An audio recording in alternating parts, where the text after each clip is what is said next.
Welcome to the deep dive. Today, we're getting into a really significant book for understanding how we think. Daniel Kahneman's Thinking Fast and Slow. Absolutely.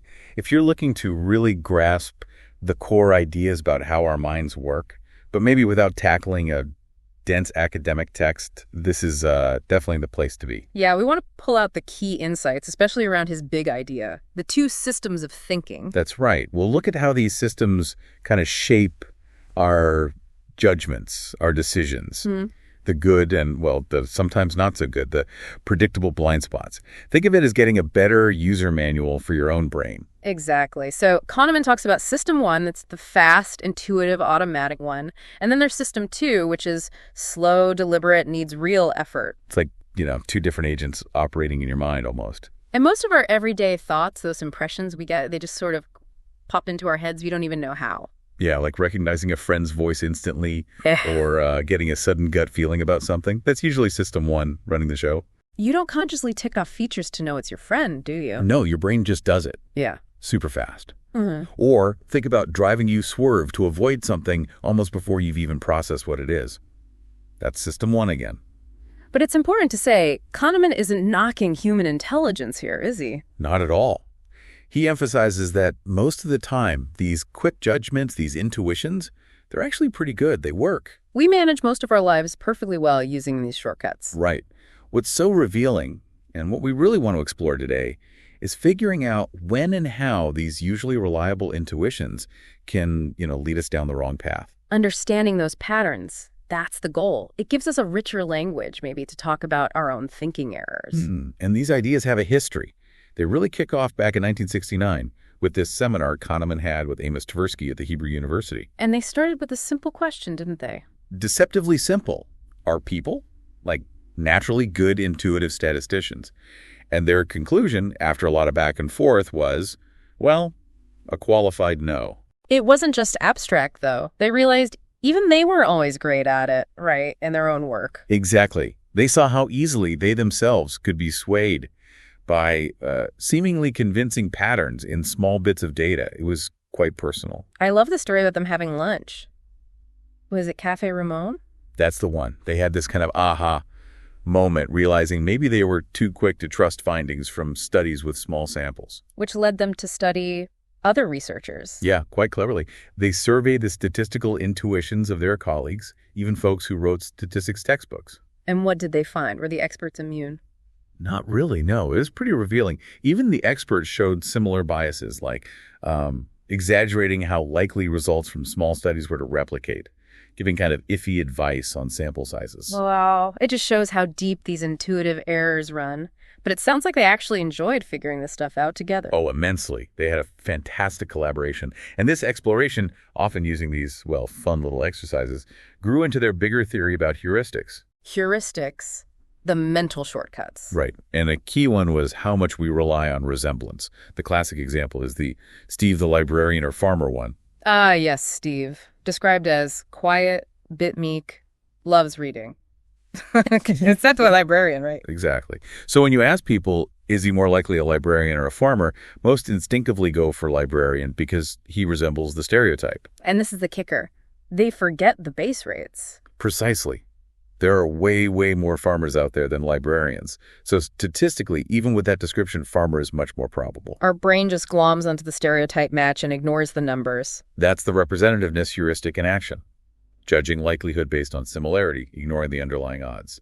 And they found another big one, the availability heuristic. That's about how easily things come to mind, isn't it? Yeah. Like, are there more English words starting with K or with K as the third letter?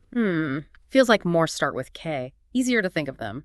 Kite, key, kangaroo. Right. It feels that way because retrieval is easier. But actually, K is much more common as the third letter, ask, bake, like. Our judgment gets skewed by what's mentally available, not the reality. So these shortcuts, these heuristics, they help us get by, but they also cause these systematic errors, predictable mistakes. And Kahneman and Tversky use these kinds of demonstrations, like Steve, really effectively with other academics. Must have been eye-opening for scholars used to thinking about rationality to see these biases in their own thinking. Definitely. It made it visceral, not just abstract. And apparently they made these examples deliberately engaging, more fun, as Kahneman put it, so the ideas would really land. Were people immediately convinced? Not entirely. Some pushed back, felt it was maybe too negative a view of the mind, but the long-term impact has been huge across social sciences, just transformative. So after tackling judgment, they moved on to decision-making, right? Especially under uncertainty, using bets. Yeah, simple bets. Like, would you take a coin toss where you win $130 if heads, lose $100 if tails? Rationally, the odds are good. But losing $100 feels kind of painful. Exactly. That's what they found. Even though it's a good bet mathematically, most people, including themselves, felt hesitant. This revealed systematic biases that didn't fit the old rational choice models. And that led to prospect theory. Prospect theory, yeah. Yeah. A huge contribution, foundational for behavioral economics. It explains how we feel gains and losses differently, losses loom larger, and how just framing a choice differently can totally change our decision. It really shifted how people thought about risk and choice, a testament to their partnership. Incredible partnership. Tragically cut short by Tversky's passing, but the Nobel Prize later awarded to Kahneman recognized that joint legacy. Okay, let's dig back into those two systems a bit more. The book aims for a nuanced view, right? Not just flaws, but the marvels of intuition, too. Absolutely. And it's crucial to distinguish heuristics from true expert intuition.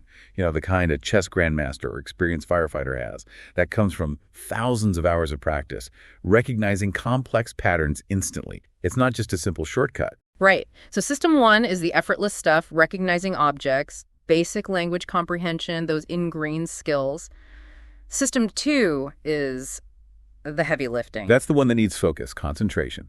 Complex calculations, comparing options deliberately, resisting impulses. Kahneman has that Ford stock example for substitution, doesn't he? Yeah, it's a great illustration. You're asked a hard question. Should I invest in Ford stock? System one, to make it easier, might substitute a simpler question like, do I like Ford cars? And the answer to the easy question influences the answer to the hard one, maybe without you even noticing. Exactly. That substitution happens all the time. So fast thinking, system one, it covers expert intuition, heuristic shortcuts, and those totally automatic things like perception. So recapping. System one, intuitive, fast, influential. System two, slow, deliberate, analytical, kind of monitors system one. And the book unpacks all this.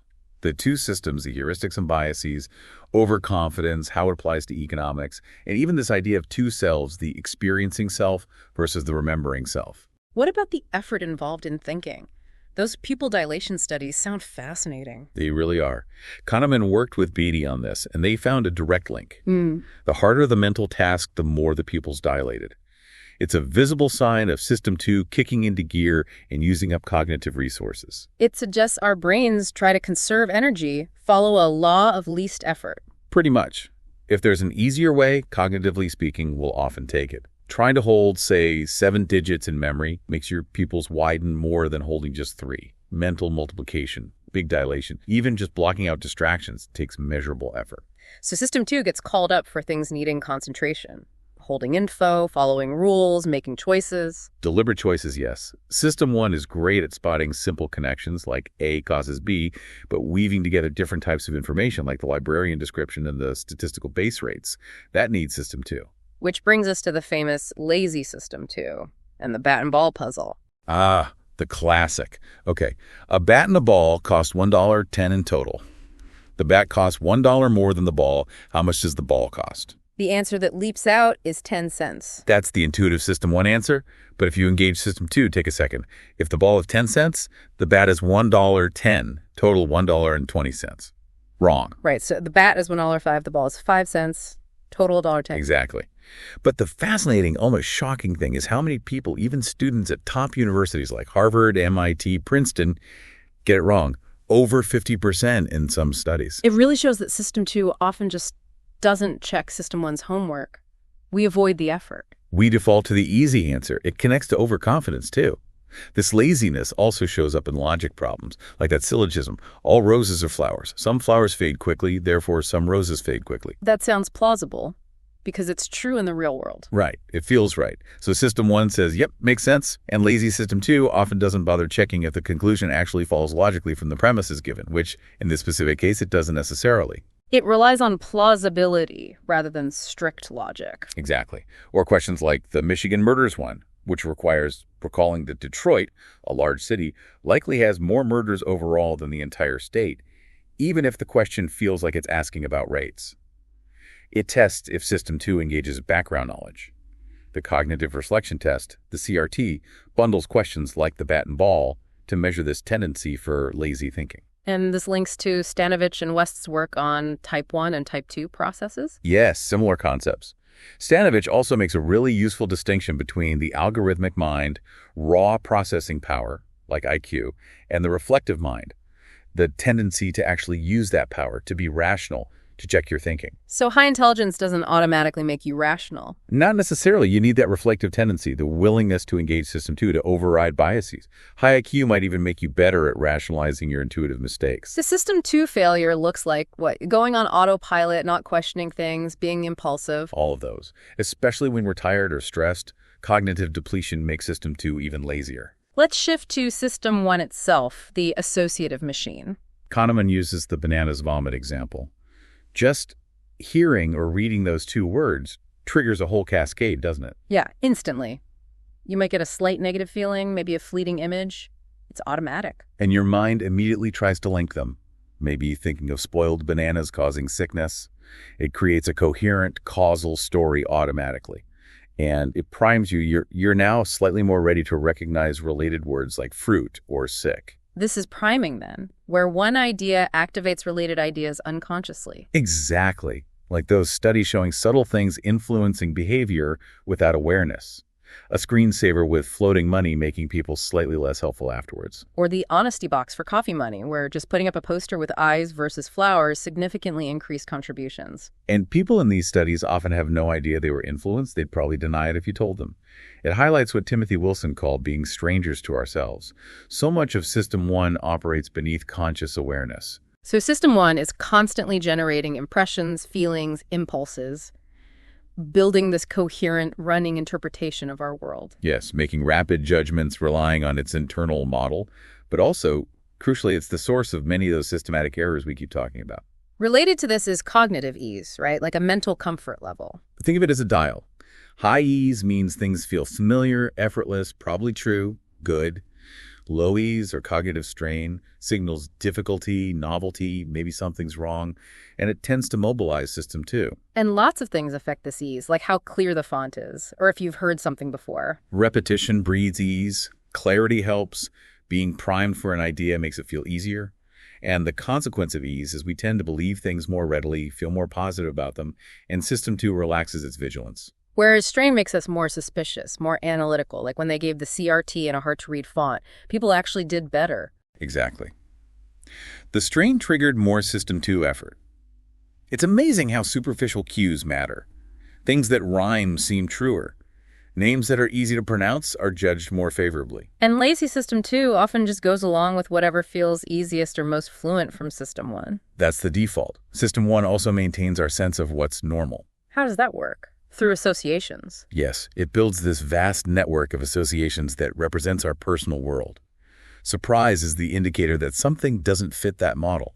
It violates our expectations. And we have different kinds of expectations. Kahneman distinguishes active ones, things you're consciously waiting for, and passive ones, the huge range of things that are normal but you aren't actively thinking about until they're violated. Like the anecdote about meeting the same acquaintance, John, unexpectedly in 2 different remote places. Right. The first time is a surprise. The second time, John is suddenly part of the things that can happen when traveling category. The norm shifts incredibly quickly. One incident can change your model. Like seeing burning cars becomes less surprising if it happens twice on the same route. Your passive expectation adjusts. Norm theory explores this, how unusual events reshape our sense of what's normal for subsequent events. And that ties into things like the Moses illusion. How many animals of each kind did Moses take on the ark? People often miss the error. It was Noah, not Moses. Because Moses fits the general biblical context well enough that System 1 doesn't flag an anomaly. It fits the schema. All this sets up System 1's tendency to jump to conclusions. W-Y-S-I-A-T-Y. What you see is all there is. Danny Kaye's quote about jumping to conclusions being the only exercise some people get. Kahneman says it's a good description of System 1. Efficient, maybe, but risky when stakes are high or more info is available. Definitely. It involves neglecting ambiguity, like that figure that can be B or 13. Your brain instantly picks one based on context, ABC or 12, 13, 14, without you even noticing the ambiguity. And suppressing doubt, like Gilbert's idea that we first believe, and unbelieving takes system 2 effort. Yes, belief is the default system 1 state. Disbelief requires work. This also links to confirmation bias. System 1 looks for evidence that fits its current story. And WYSIAD itself means system 1 works only with the activated ideas, the available info. It doesn't ask, what crucial information am I missing? It ignores the quality of the evidence, too. Right. Think about forming an impression of a leader. Intelligent, strong. You form a positive view, then you hear corrupt, cruel.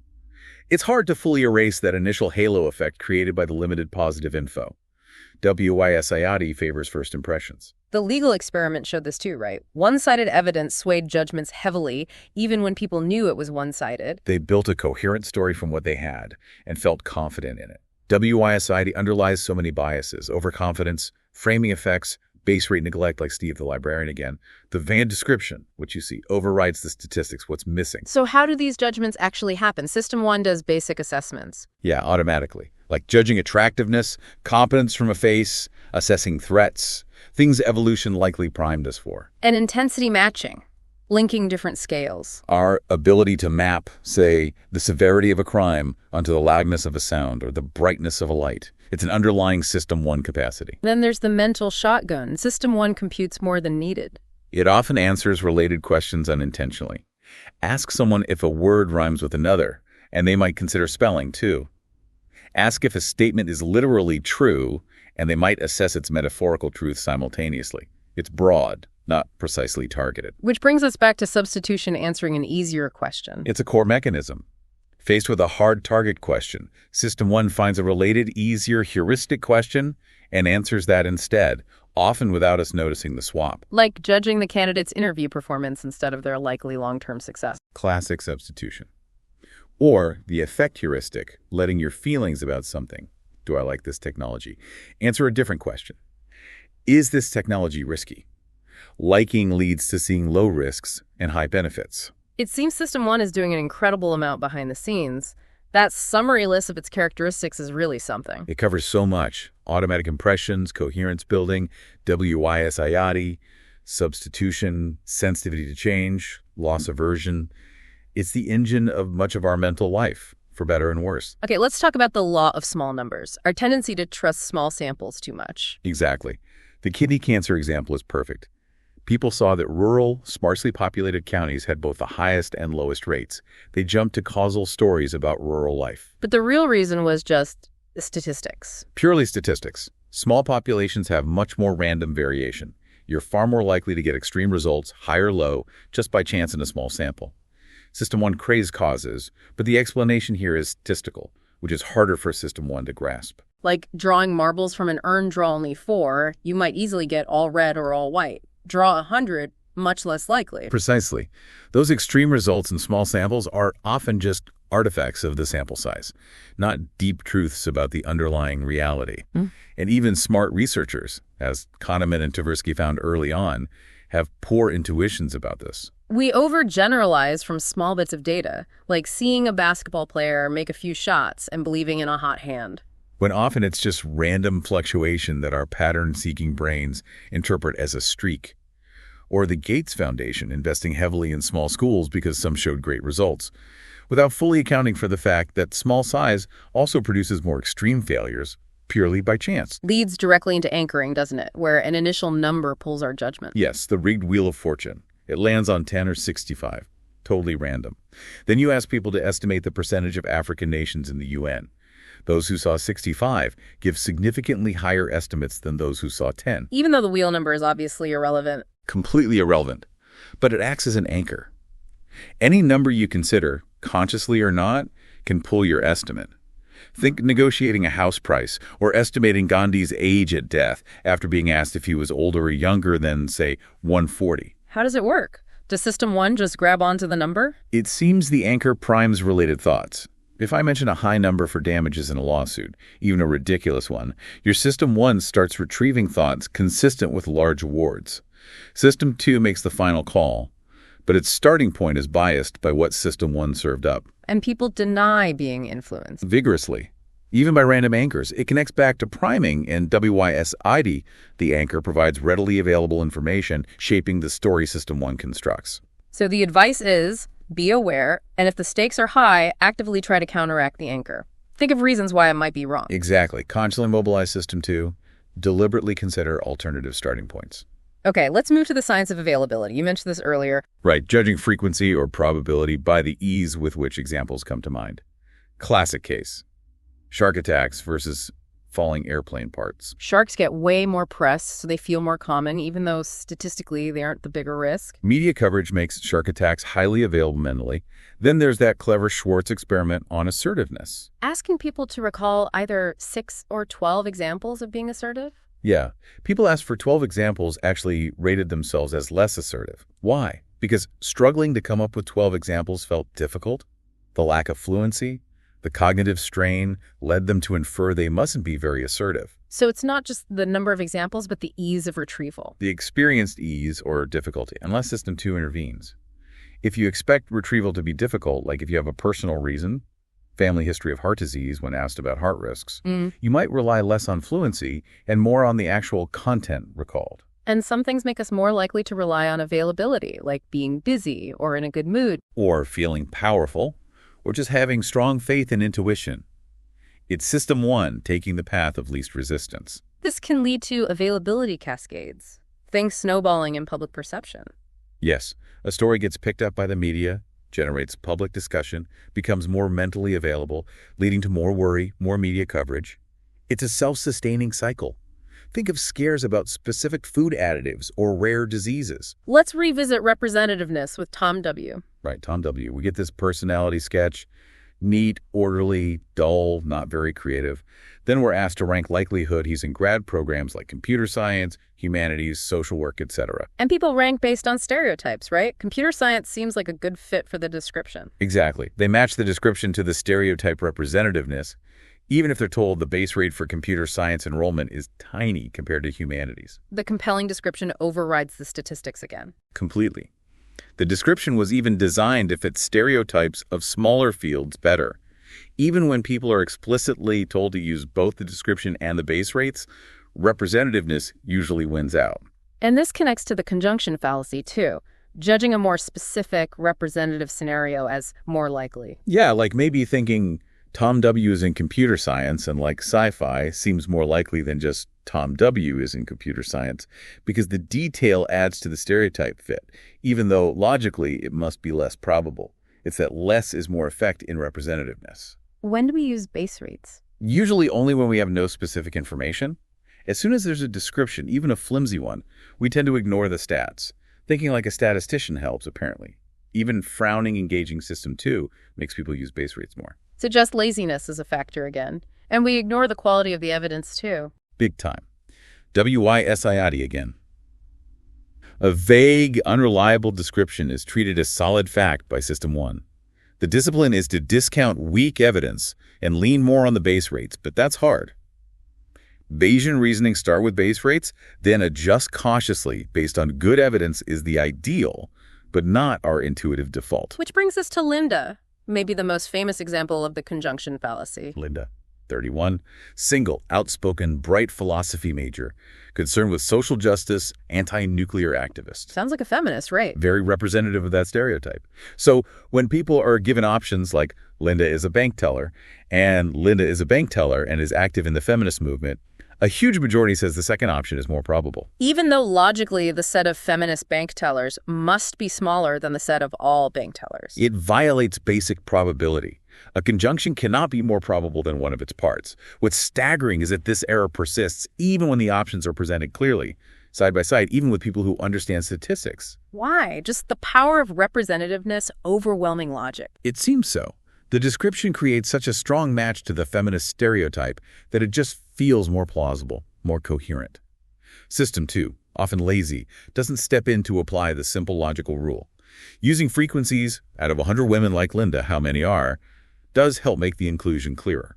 Another fascinating point, causes trump statistics. We prefer causal stories over abstract numbers. Absolutely. Remember the cab accident, 85% green cabs, 15% blue. Witness, 80% reliable, says blue. Most people ignore the 85-15 base rate and just go with the witness reliability. But if you rephrase the base rate causally, Like saying green cabs are involved in 85% of accidents in the city, suddenly people pay much more attention to the base rate. It feels like a relevant causal factor, not just a dry statistic. so statistical base rates are often ignored, but causal base rates get used. Much more readily. This has implications for things like using stereotypes or profiling. There's a tension between resisting potentially harmful stereotypes and acknowledging statistically valid base rates for accurate judgment. We seem wired to prefer causal narratives. Okay, final major concept. Regression to the mean. This one trips people up constantly. The flight instructors thinking criticism worked better than praise. Because after criticism for a bad landing, the next one was usually better. After praise for a good one, the next was often worse. Right. But they were likely just observing regression. An unusually bad performance is likely to be followed by one closer to the average. An unusually good one is also likely to be followed by one closer to the average. Performance fluctuates randomly around a mean. It's not that praise caused the worst performance or criticism caused the improvement. Exactly. It's just the statistical tendency for extreme results to move back towards the average over time. Think of the sophomore slump for athletes after a stellar rookie year. It's often just regression. But our minds desperately want a causal story. They got complacent. The pressure got to them. So when predicting future performance based on past performance, especially an extreme one, we should predict something less extreme, closer to the average. That's the statistically sound approach. The more extreme the initial observation, the more regression you should expect. But our intuition fights this. System 1 wants to match intensity. Extreme evidence means extreme prediction. WISI, again, we focus on the current evidence, not the statistical tendency.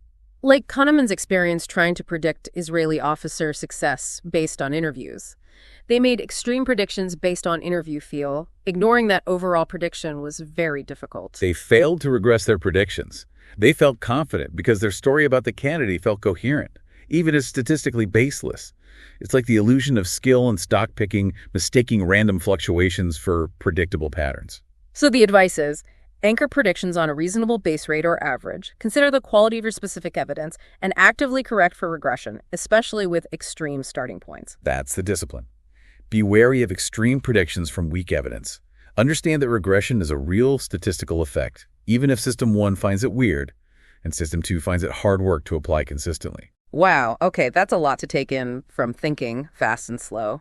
We've covered the two systems, heuristics like availability and representativeness, biases like anchoring and base rate neglect, the conjunction fallacy, WISI regression. It really gives you a powerful toolkit for understanding judgment and decision-making. Hopefully, you now have a really solid grasp of these core ideas, a foundation for navigating information more effectively. And maybe for making slightly more informed judgments yourself. That's the hope. Which leads to a final thought for you, the listener.